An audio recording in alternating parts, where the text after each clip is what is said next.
स्वामी जी पहले तो बताइए आपकी जन्मस्थली कौन-सी है?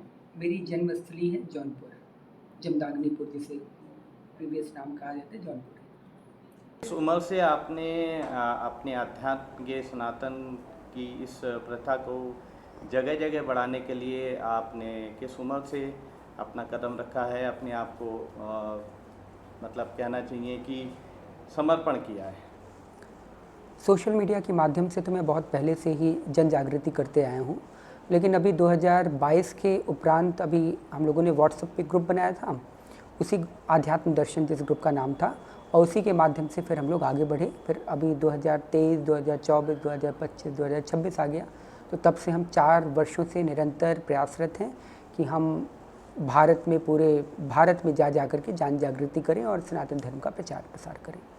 अच्छा स्वामी जी, मैंने कुछ भक्तों से ही बात करी जो आपकी भागवत का श्रवण करते हैं, तो उनके जो मत निकल के आया है कि कई बार आप सकारात्मक तत्व को पीछे रख के नकारात्मक चीज़ें आगे रखते हैं, तो इसका क्या उद्देश्य है? ऐसा तो अब उनको समझ में वही आया होगा शायद।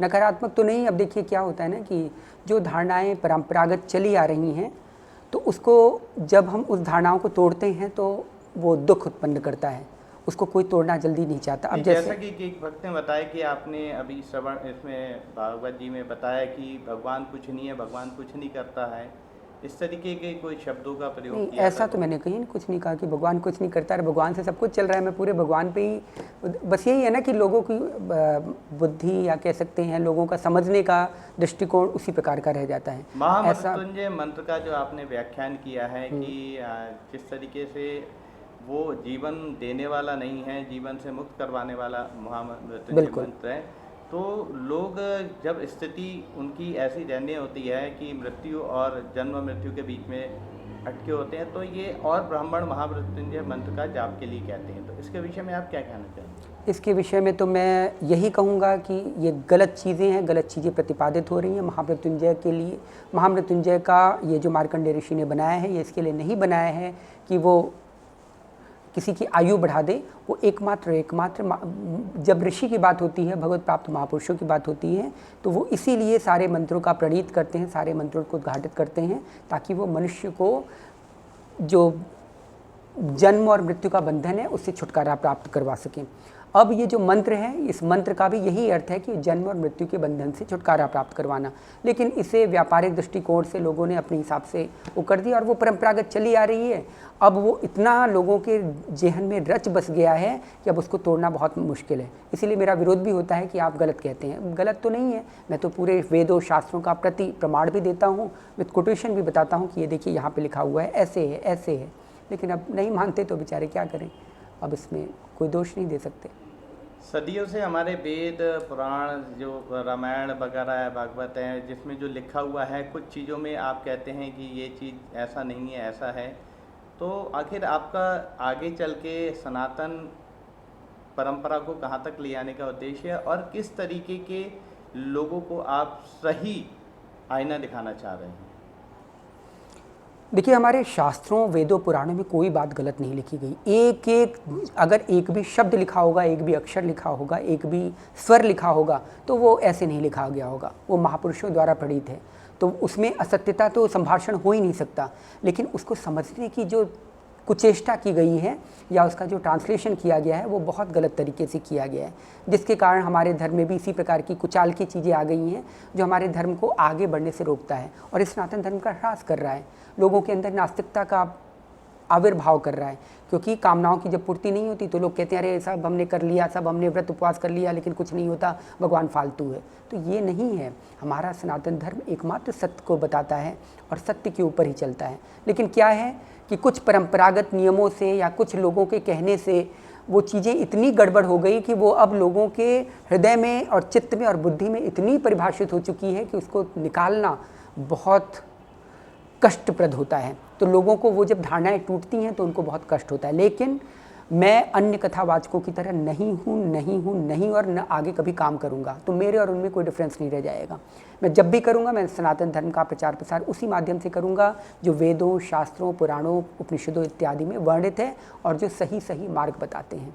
मैं इसके आधार पर चाहे कोई कहे कि मैं नेगेटिव कहता हूँ, नेगेटिव नहीं, ये उनके सोच की दिक्कत है। अगर मैं उसको बता रहा हूँ कि देखिए भगवान के नाम सिर्फ रटने से कुछ नहीं होगा जब तक आप उसमें भाव नहीं डालेंगे, तो मैं कहाँ गलत कह रहा हूँ?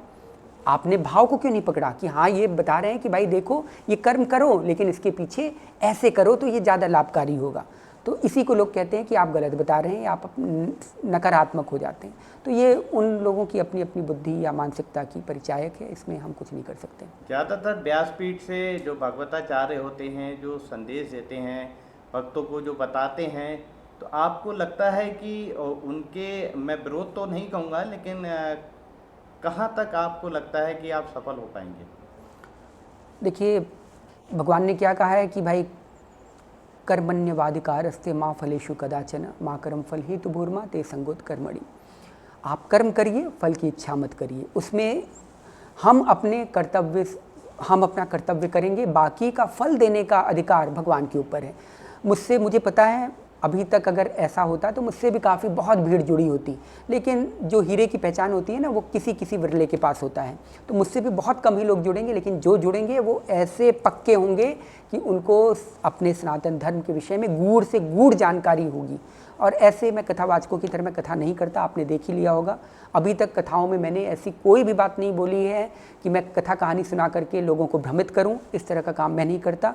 मैं कथा कहानियों के पीछे का मार्मिक रहस्य और उनके पीछे का जो सार है वह लोगों को तक प्रतिपादित करता हूं, जिससे लोगों की बुद्धि या अज्ञान का पर्दा नष्ट होकर के और लोग हमेशा सदा सदा के लिए प्रसन्न हो जाएं, सदा सदा के लिए आनंदित हो जाएं। आगे का जीवन किस तरीके से आपने यापन करने का सोचा है? कि गृहस्थ जीवन में प्रवेश करना है या अपना समर्पण सनातन के लिए करना है? गृहस्थ जीवन में मेरा प्रवेश आज के 16 वर्ष पूर्व ही हो चुका है। 16 है ना, 2012 में हमने किया था, तो मेरा 16 वर्ष पूर्व ही विवाह हो चुका है। मेरे 2 बच्चे भी हैं और गृहस्थ आश्रम का भी पालन कर रहा हूँ। साथ ही साथ जो मेरा कर्तव्य है समाज के लिए, अपने सनातन धर्म के लिए, उसके लिए भी मैं कंटिन्यूअस पालन कर रहा हूँ। और चाहे कोई मेरा विरोध करे, अभी जिस दिन मैंने पहले ही वो किया था, इसके बाद मेरे पास विरोधियों की लंबी कतारें लग गई थी। मेरे रूम में लोग आए थे, उन्होंने कहा था कि हम आपको कथा नहीं करने देंगे क्योंकि आपने ऐसे ऐसे कहा, आप ऐसे ऐसे कह रहे हैं जो अन्य कथावाचक नहीं कहते। भाई मैंने कहा कि आपको अगर अपनी संतुष्टि चाहिए कि आपको अपने हिसाब से कथा करवानी, तो sorry, I am not for that. मुझे अगर करना है तो मैं अपने हिसाब से करूँगा। आप किसी संत महापुरुष को अपने हिसाब से अगर कथा करवाना चाह रहे हैं तो फिर वो संत महापुरुष आप मान ही नहीं रहे हैं उसको। इट मीन्स आप चाह रहे हैं कि वो हमारे गुलामी की तरह वो कार्य करें, तो वो कार्य मुझे नहीं करना है। हाँ, अगर आप 5 दिन वेट करिए, पेशेंस रखिए, धैर्य धारण कीजिए। अगर आपको सब कुछ बातें न समझ में आए तब आप मुझे कह सकते हैं कि नहीं समझ में आया, फिर नहीं समझ में आया तो अब इसमें मैं कुछ नहीं कर सकता। लेकिन अगर आप चाहते हैं कि भाई मैं आपके हिसाब से चलूँ तो वो मुझसे नहीं होगा। इसके लिए मैं क्षमा प्रार्थी हूँ। हो सकता है मैं आज ही चला जाऊँ या कल चला जाऊँ, मुझे इसमें कोई वो नहीं। लेकिन मैं गलत सिद्धांतों का प्रतिपादन नहीं करूँगा, वो मेरे ब्लड में नहीं है, न मेरे गुरु ने मुझे ऐसा आदेश दिया है। आपके गुरु जी कौन हैं? मेरे गुरु जगत गुरु श्री कृपालु महाप्रभु हैं। जगत गुरु 5वें मूल जगत गुरु हैं वो, जगत गुरु कृपालु जी महाराज।